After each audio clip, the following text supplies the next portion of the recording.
Hello everybody, welcome to Rush Reality. My name is Sam, thank you so much for joining me.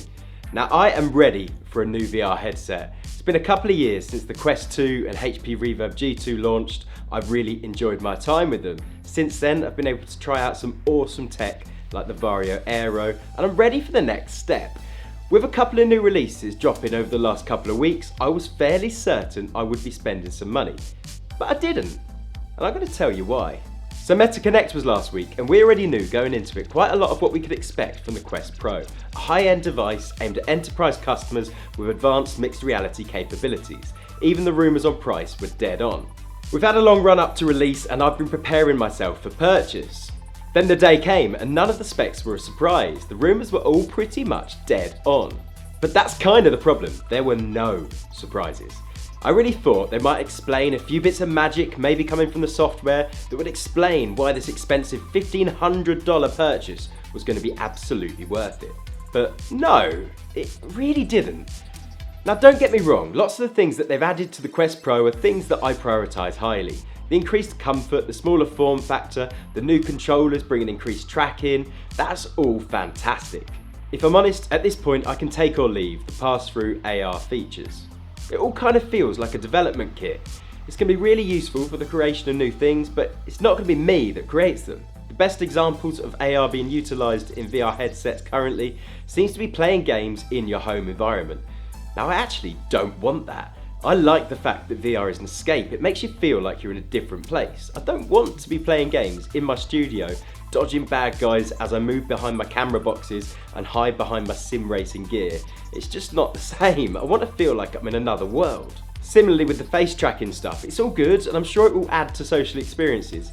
But from a really selfish point of view, I'm paying for that tech, it's tracking my face. Only other people are going to see that. I don't really benefit from it until the entire community's picked up on it. And the Quest Pro even came with some downsides that would be massive steps back from my current workflow.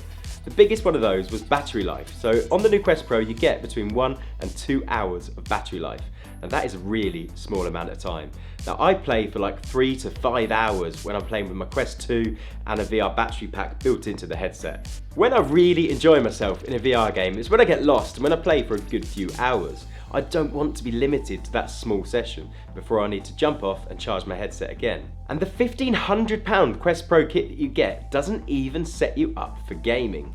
Now let me explain. Mark Zuckerberg recently updated his Facebook profile picture, and in that you can see him wearing the new Quest Pro.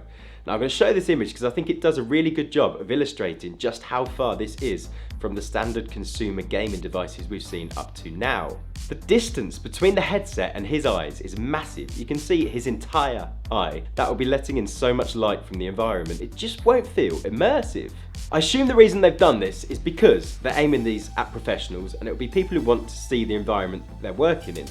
Maybe they're working at a desk, they want to be able to interact with their desk and the virtual world at the same point. But it really won't make you feel like you're in that other world. So if you want to play games properly, you're going to need an add-on. You're going to need the light blocking kit, which will cost you about $50. Things are starting to get really expensive now and it's still not that perfect experience. But a lot of people will say that's fine, it wasn't aimed at you, it's for business use. But I think it falls short for that as well. Nobody works for just 1 to 2 hours per day. If you're going to want to use this for a dedicated part of your day, this is going to be really limiting that it's got that short battery life. Add into that the fact that the controllers now run out of battery 10 times faster than the original Quest 2 controllers because of the added in features. And things are going to get really challenging for that work environment. You're going to need to prepare ahead of time to make sure all your tech is ready and then just maximise that time in virtual reality to get the most out of it. Either that or you're going to need to be tethered to your PC so you can keep some kind of current going to your headset. For me it just felt a little bit short. That's a high price to commit to.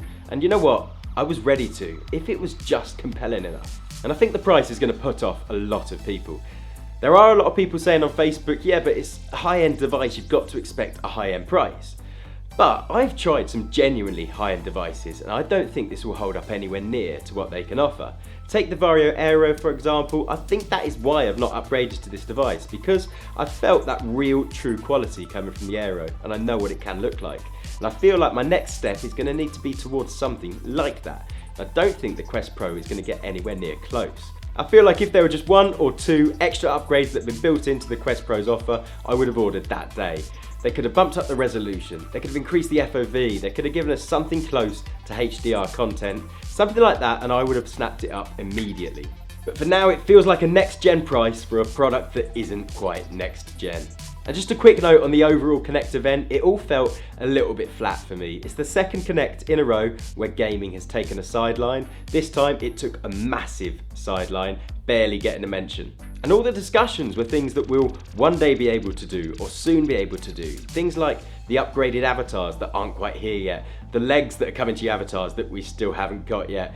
There's so much more awesome stuff that is available now that they could have talked about. The games that they did showcase didn't really do much for me, so Among Us, we know what that's going to be like, we know what to expect, we know it's coming soon. Iron Man has been confirmed. I'm told that that is the exact same Iron Man experience that was on the PSVR. That was okay at best, and that's a couple of years ago, so I'm really hoping they're going to do something to lift that up a little bit. There was no mention whatsoever of GTA San Andreas that we've been desperately waiting on. There wasn't even a mention of Ghostbusters that we know is in the works. They could have given us something. What we did get was a tiny teaser trailer for a game called Behemoth.